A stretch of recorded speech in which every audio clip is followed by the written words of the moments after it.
This is John. John is a boy. John has a big family.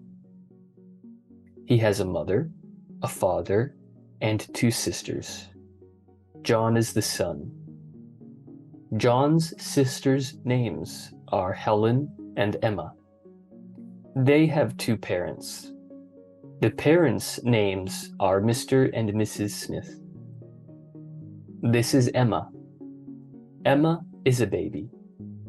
She has many baby toys. She has a brother and a sister. Emma's brother's name is John, and Emma's sister's name is Helen. John and Helen are not babies. They are children. Do they have baby toys? No, they do not have baby toys. They have books.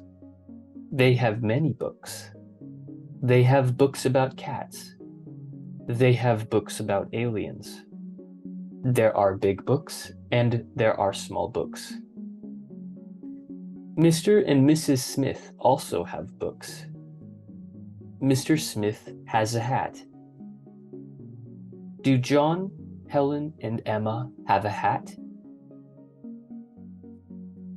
No, John, Helen, and Emma do not have a hat. Emma has baby toys.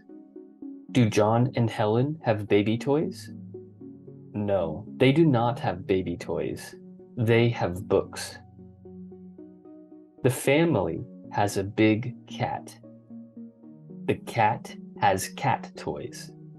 The cat does not have baby toys. The cat is not a person. Emma has baby toys. John and Helen have books. Mr. Smith has a hat. The aliens do not have books. They are not people.